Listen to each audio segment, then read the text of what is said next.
Salut à tous, c'est BizBiz. Alors aujourd'hui l'épisode 141 du Zap Image. Donc comme d'habitude je vous mets des images de foot d'actualité ou des images anciennes. On en parle un peu et c'est parti. Donc pour commencer, félicitations donc à Hugo Lloris et à Dele Alli. Parce qu'hier il y avait une cérémonie des meilleurs joueurs londoniens. Donc voilà, à Londres c'est qu'il y a pas mal de clubs de foot. Je sais qu'il y a Arsenal, il y a Chelsea, il y a Tottenham, Crystal Palace voilà, ou même West Ham qui jouent en Première Ligue. Et hier voilà, il y avait une cérémonie. Donc il disait c'était qui les meilleurs joueurs par poste. Donc en gardien c'était Hugo Lloris. Donc belle récompense pour lui. Et meilleur jeune joueur de l'année, les gars, ça sera Dele Alli qui a été récompensé sur ça. Ensuite, on va parler de la dernière affiche de la Coupe de France. Donc hier, c'était Bergerac qui recevait Lille. Donc Bergerac, c'est CFA, Lille, Ligue 1. Donc voilà, Lille, quand même, ils ont galéré parce qu'ils ils ont gagné à la 94e minute grâce à Eder. Voilà. Donc Bergerac a égalisé à la 92e. Voilà. Donc dans le temps additionnel, il y a eu 2 buts. Donc voilà, Lille, ils seront qualifiés pour les quarts de finale. Ils vont aller à Monaco. Donc là, c'est compliqué pour eux. Ensuite, on va aller en Espagne. On va parler de l'Atlético de Madrid. Donc hier, ils se déplaçaient au Deportivo La Corogne, donc un partout. Donc Griezmann a marqué pour l'Atlético de Madrid, c'est vrai qu'il met pas mal de buts. Mais il y a eu un moment un peu, on peut dire un peu troublant dans ce match. Donc c'était à la 84e. Donc on peut dire à Fernando Torres, l'attaquant de l'Atlético de Madrid, vraiment connu de partout. Bien sûr, l'ancien aussi joueur de Liverpool et Chelsea. En fait, il a failli mourir sur le terrain. Tout simplement pourquoi? Regardez, je vous ai mis la vidéo parce qu'il s'est pris un choc dans le dos. Donc il a perdu connaissance quand il a tombé. Enfin, il a tapé la tête sur la pelouse. Et regardez ses coéquipiers.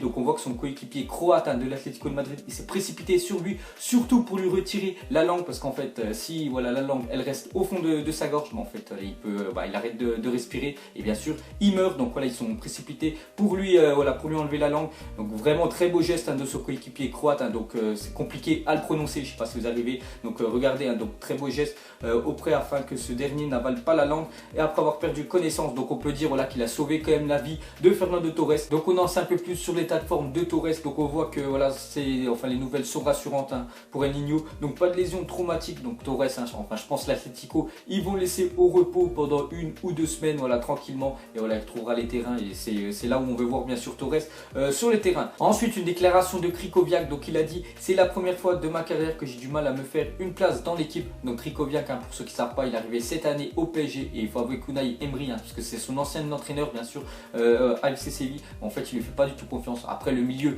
du PSG, il faut avouer qu'il est vraiment costaud avec Rabiot, Matuidi et Verratti, c'est vraiment le trio. Donc lui, pour s'imposer dedans, il dit même qu'il a vraiment du mal et c'est vraiment compliqué bien sûr. Donc il joue les matchs, Coupe de France, Coupe de la Ligue et tout, mais les gros matchs, que ce soit Ligue des Champions ou même championnat, quand c'est des grosses affiches, il joue pas et ça lui fait un peu chier. Mais bon, il peut se consoler parce que je sais qu'il se fait 450 000 € mensuels tous les mois. Donc avec son salaire, je pense qu'il va quand même rester au PSG, même s'il est sur le banc. Ensuite, on va parler de la finale de la Coupe de la Ligue. Donc on voit qu'elle est déjà à guichet fermé. Donc elle posera le 1er avril le PSG face à Monaco. Donc les deux plus grosses équipes en France, il n'y a rien à dire. Donc voilà, on voit déjà qu'il n'y a plus de place les gars, ceux qui veulent aller voir le match.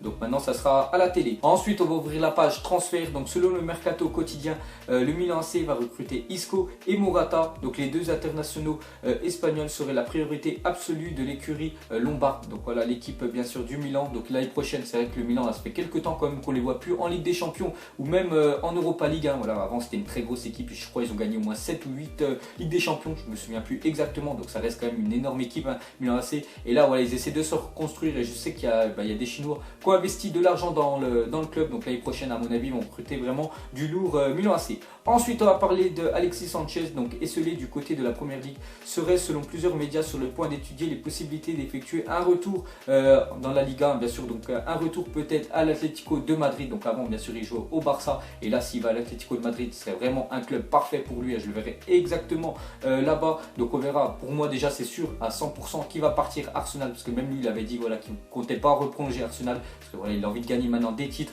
Et Atlético de Madrid, je pense, c'est le bon club pour lui. Ensuite, une déclaration de récit par rapport au match Barça face au PSG, donc c'est mercredi soir. Donc le club qui peut faire ses remontadas, c'est le Real Madrid. Le Barça, de très bons joueurs, mais c'est impossible. Donc après, il a dit ça peut-être, parce que bien sûr, il soutient le Real. C'était son ancien club. Donc on voit, pour lui, le Barça ne feront jamais la remontada de mettre 5 buts au PSG. Voilà la réponse, bien sûr, mercredi prochain. Ensuite, les gars, on va parler de Paul Pogba, est le joueur de Première Ligue ayant réussi le plus de passes dans le camp adverse cette saison. Donc 1029 passes quand même pour Paul Pogba. Donc vraiment très grosse stat de Pogba. C'est vrai qu'il fait du bien quand même depuis quelques temps quand même à Manchester et 1029 passes déjà dans le camp adverse. C'est vraiment, on va dire, un aimant à ballon, Pogba. Ensuite, les gars, on va parler de Adidas. Va sortir des crampons spéciaux en hommage aux victimes du crash d'avion de Chapecoense. Donc bien sûr, hein, vous vous souvenez de la tragédie, je crois que c'était passé fin novembre. Donc tout l'avion, voilà, enfin qui était décimé d'une équipe de foot. Donc regardez en fait les crampons qui vont rendre hommage. Donc on voit voilà deux sortes, hein, donc les blancs ou les verts. Donc si moi j'aurais une petite préférence, bien sûr, voilà, c'est perso. Je préférais comme les blancs avec le bout noir. Bon, après voilà, bien sûr, c'est mon choix. Ensuite, une stat sur Cristiano Ronaldo. Donc pour la 10e saison consécutive, Cristiano Ronaldo a marqué 25 buts en saison. Donc voilà, c'est vraiment un joueur hors norme, hein, bien sûr, Ronaldo. Donc on le voit quand il était à United ou au Real. Donc chaque saison, il met toujours plus de 25 buts. Donc hier, je vous avais fait une petite comparaison avec Messi. Lui, ça faisait 9 années de suite qu'il mettait plus de 20 buts. Donc voilà, on voit vraiment les performances de ces deux gros joueurs-là. Ensuite, on va parler de Robert Lewandowski. Donc 200 buts en Bundesliga et 30 pour déjà cette saison. Donc regardez déjà au Bayern, il est à 97 buts. Et quand il était vraiment où tout le monde l'a connu, c'était au Borussia Dortmund, il a mis 103. Donc là encore, je pense à la fin de l'année, bien sûr, il aura dépassé le nombre de buts qu'il avait inscrit à Dortmund. Ensuite, regardez ce duo. Donc c'était Robben plus Ribéry. Donc allez, on va dire il y a 3-4 ans, les gars, pour moi, c'était le meilleur duo au monde. Hein, voilà, de la même équipe, tellement qu'ils étaient très très forts. Donc maintenant, ils jouent un petit peu beaucoup moins à cause des blessures. Voilà, Ribéry, je crois qu'il est encore blessé. Et Robben, voilà, il joue un match, il se blesse juste après. Mais avant, les gars, ça s'appelait Ribéry. Voilà, ces deux joueurs-là, tellement qu'ils étaient fantastiques. Je me souviens encore quand ils avaient gagné la Ligue des Champions, je crois que c'était en 2013. Mais c'était tout simplement énorme. Donc regardez hein, le tifo du public, bien sûr, vous avez fait Batman et Robin, hein, voilà, pour parler de Ribéry et Robben. Ensuite, regardez cette photo avec Materazzi. Donc le gars que vraiment je peux pas saquer, Materazzi. Sinon Thierry Henry et Zanetti, hein, sinon on va dire deux autres légendes. Donc en fait, voilà, c'était un match entre l'Inter de Milan et Arsenal. Donc les deux, voilà, ils sont en train de s'embrouiller pour avoir le maillot de Thierry Henry. Donc voilà, quand il y a deux gros joueurs, on va dire, qui s'embrouillent pour avoir ton maillot, c'est vraiment que tu es une légende. Et Thierry Henry, bien sûr, tout le monde le connaît. Donc j'espère qu'il a donné, après je sais pas, il a donné son maillot à qui, j'espère qu'il a donné à Zanetti et pas à Materazzi, parce que je peux vraiment pas le voir, ce type là. Ensuite les gars, regardez quand le Barça était au sommet de leur pouvoir, donc quelle équipe, donc regardez cette équipe là les gars du Barça. Donc on voit bien sûr Messi, on voit du Zlatan, Thierry Henry, Touré, enfin Yaya Touré et Carlos Puyol. Donc là ils étaient vraiment très très forts, hein, bien sûr. Mais bon, cette année là où Zlatan il avait joué au Barça, il n'avait pas gagné la Ligue des Champions, parce qu'il ne faut pas oublier que Zlatan n'a toujours pas gagné de Ligue des Champions, peut-être avec son dernier club à Manchester United. Et bon, ça m'étonnerait parce que cette année ils ne sont toujours pas qualifiés. Ensuite on va partir en Chine, on va regarder quelques gros salaires, hein, parce que comme j'ai dit, hein, le championnat chinois, il y a beaucoup d'argent. Et regardez voilà les 5 plus gros salaires en Chine, hein. Donc on voit Carlos Tevez 38 millions d'euros par an, donc ce qui est énorme, hein. Voilà, petite comparaison les gars, Messi je crois il a 25 millions et Ronaldo il est vers les 30 millions. Donc on voit que Tevez là, il gagne beaucoup plus que les deux plus gros joueurs au monde, hein. On voit que Lavezzi 26,5 millions d'euros, donc ce qui est énorme, hein, pour Lavezzi qui a toujours pas marqué un but depuis qu'il est parti. Ça fait un an qu'il est parti en Chine, il n'a toujours pas marqué un but avec son équipe chinoise. Donc vraiment une grosse douille, hein, qui sont pris les Chinois, parce que lui verser encore 26 millions, c'est un truc de malade. Sinon on voit Oscar, hein, qui est allé cette année 25 millions pour lui,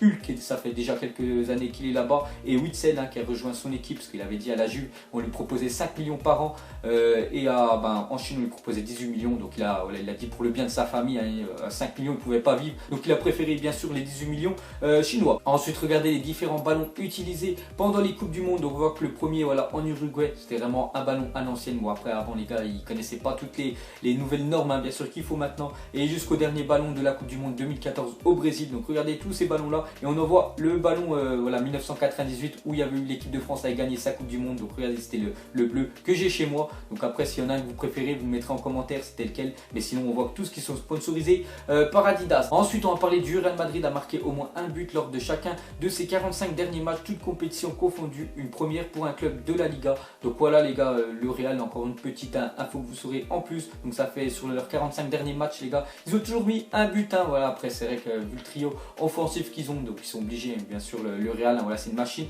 à but. Ensuite une photo du stade Maracana qui est complètement laissé à l'abandon. Donc ce stade là, il a quand même accueilli la finale de la Coupe du Monde 2014, hein, Allemagne face à l'Argentine, et maintenant il est complètement laissé à l'abandon parce que ça coûte beaucoup d'argent. Et voilà, en fait le Rio, je crois, ils peuvent pas bien sûr investir dans ce stade là. Bon, donc il y a plein de sièges, hein, qui ont été enlevés. On voit que la pelouse, regardez, elle commence à être marron, donc c'est vraiment triste de voir ça. Et pour finir, mettez-moi en commentaire quel est votre poste dans le foot IRL. Donc bien sûr quand vous jouez le samedi ou le dimanche, je sais qu'il y en a beaucoup qui jouent peut-être en senior ou dans les sections jeunes, donc vous mettez à peu près votre poste et votre caractéristique normalement. Donc ça c'est bien sûr, on a un petit peu abusé dessus. Donc moi par exemple qui joue 6 ou 10, donc c'est celui qui pense être le meilleur. Donc voilà, après je pense pas être le meilleur, mais voilà, c'est ce qui est bien sûr est marqué dessus. Donc vous mettez votre poste et voilà, petite caractéristique à côté, et j'ai regardé tout ça. Donc voilà les gars, la fin du Zappimage 141. Donc ça vous a plu, un petit like et je vous ferai les l'épisode 142 demain. Allez, moi je vous laisse à la prochaine. Ciao à tous. Donc on l'a maquillé avec tes mensonges. Ego son âme est moche, plus qu'à la maquiller avec tes mensonges. Je sais pas ce qui se passe dans ma tête. Parfois, je voudrais sauver la terre. Parfois, je voudrais la voir brûler. Ça va pas trop, je roule en terre. Trop de haine pour 9 mètres carrés. Tristesse, faut pas.